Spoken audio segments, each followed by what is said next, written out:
इथं भात वरण बनवलं जातं. हे काय हे कन्व्हेयर आहे. हे जे आता डबे बनले जाते, डबे बनले काढायचे, परत शिजवलं की परत पाठवायचं.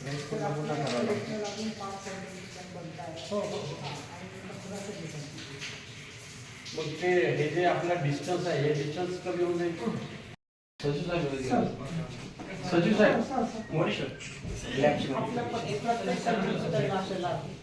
त्याचं डेली चेकिंग होतं फूड ग्रेनचं. याच्यामध्ये टाईपचा राईस आहे, कसा दिसतो, त्याची टेस्ट कशी आहे, त्याला वास येतो का, एसेन्स आहे, फ्लेवर कसा आहे, आणि हे काय आणि त्याच्यामध्ये काही किडे विडे आहेत का. मध्ये हे कसं काय आहे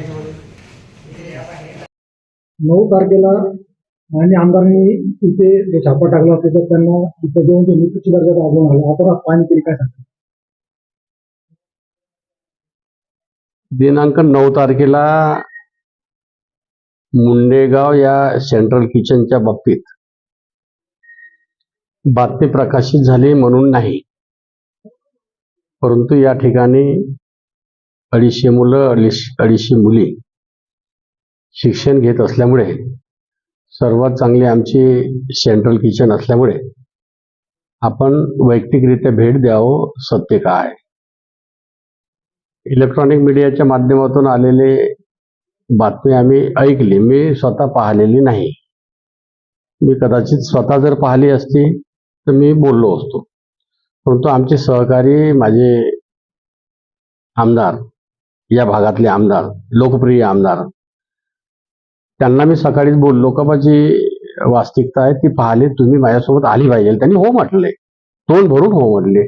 पण त्याच्यानंतर 4-5 वेळा मी त्यांच्याशी संपर्क केला, तुम्ही चला, आपलं डिपार्टमेंट आहे, तुम्ही आदिवासी आहे, मी आदिवासी आहे, आपले पोरं जर चुकीच्या पद्धतीचं जेवण करत असेल तर योग्य नाही.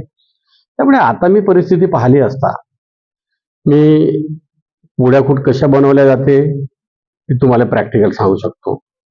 भात कसा बनवला जाते ते पाहिलं, वरण कुठं बनवले जाते ते पाहिलं, आणि जे स्टॉक रूम मध्ये जे साहित्य आहे, तूर डाळ असेल, जे असे वस्तू ते पाहिलेले आहे. आणि ऑनलाईन येते.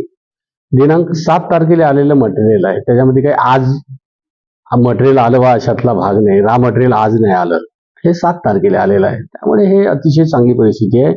विद्यार्थ्यांना अतिशय चांगलं शुद्ध जेवण भेटत असल्यामुळे भविष्यात सुद्धा अतिशय सुंदर जेवण मिळत राहावं.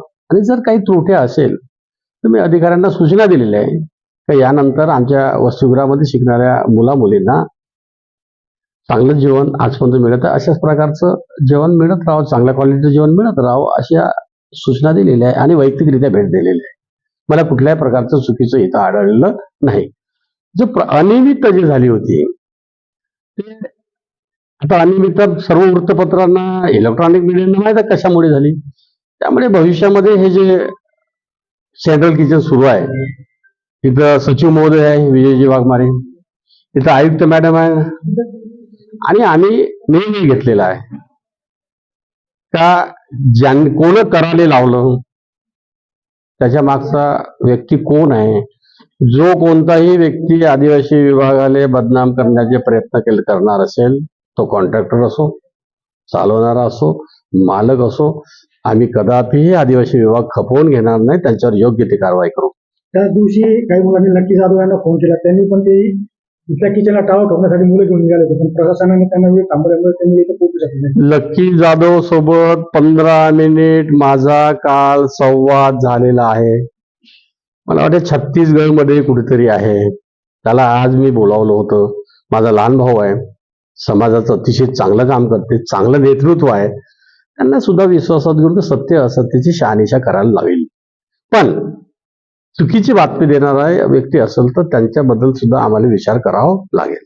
मी जेव्हा त्यांच्यावर तिथे गेलो, तिथे टेकडी केलेली आहे, तिथे 3 खड्डे खणलेले, अक्षरशः मुलांनी तिथे जेवण फेकल्याचे आढळून आलेले आहे. तिथे वरती जाण्यासाठी शिडी सुद्धा लावण्यात आलेली. आम्ही आता आल्याबरोबर सूचना केल्या का बा हा जो त्या दिवशी आलेला पेपर आहे, त्या दिवशी बातमी आहे, विद्यार्थ्यांचं आलेलं वेस्ट मटेरियल आहे, कदाचित ते असू शकते, त्याच्याबद्दल आम्ही आज निपटारा करावा म्हणून सूचना दिलेल्या आहे. परंतु सेंट्रल किचन मधून आदिवासी मुला मुलींना पुरवठा होणारं जे जेवण आहे अतिशय चांगलं आहे, चांगलं राहणार, याच्यापेक्षाही चांगल्या सुधारणा होईल एवढं निश्चित सांगतो. त्याच्यानंतर जर कोणी दोषी आढळला तर कारवाई करणार. 100% विद्यार्थी केंद्रबिंदू म्हणून समजून, विद्यार्थी हा आमचा केंद्रबिंदू आहे, केंद्रबिंदू समजून आदिवासी विभाग काम करत असल्यामुळे, सर्व अधिकारी प्रामाणिकपणे काम करत असल्यामुळे 100% दोषी असलेल्यावर कारवाई करेल. खपवून घेणार नाही. आमच्या डिपार्टमेंटची बदनामी खपवून घेणार नाही. आम्ही चुकीचं काम करत नाही. कारण महाराष्ट्राचे मुख्यमंत्री देवेंद्र फडणवीस, उपमुख्यमंत्री एकनाथजी शिंदे, अजितदादा पवार यांच्या नेतृत्वात काम करणारं सरकार आहे. त्यांच्यावर विश्वास ठेवणारं सरकार आहे. जनतेनं एवढा मोठा विश्वास ठेवला, त्यामुळे पारदर्शकता ठेवून काम करणारं सरकार असल्यामुळे समोरच्याने सुद्धा पारदर्शकता ठेवून काम करावं एवढी अपेक्षा. तिथे जे कर्मचारी आहेत त्यांचे पण काही प्रश्न आहेत. कर्मचाऱ्याचा त्यांचे काही प्रश्न आहेत. त्यांनी स्ट्राईक केली. तो विषय त्या कॉन्ट्रॅक्टरचा आहे. टर्म अँड कंडिशनच्या अधीन राहून त्यांना कॉन्ट्रॅक्ट दिलेला आहे. त्यांना वाढवून पाहिजे नसतं, मागणी आम्हाला करायला पाहिजे. त्या संबंधित कार्य करणाऱ्या कर्मचाऱ्याचा दोष त्याच्यामध्ये नाही आहे. तो त्यांचा विषय आहे, ते आमचा विषय नाही. त्यांनी सुरळीत चांगला विषय घेतला, त्याच्याबद्दल सुद्धा आम्ही चांगला विचार करू.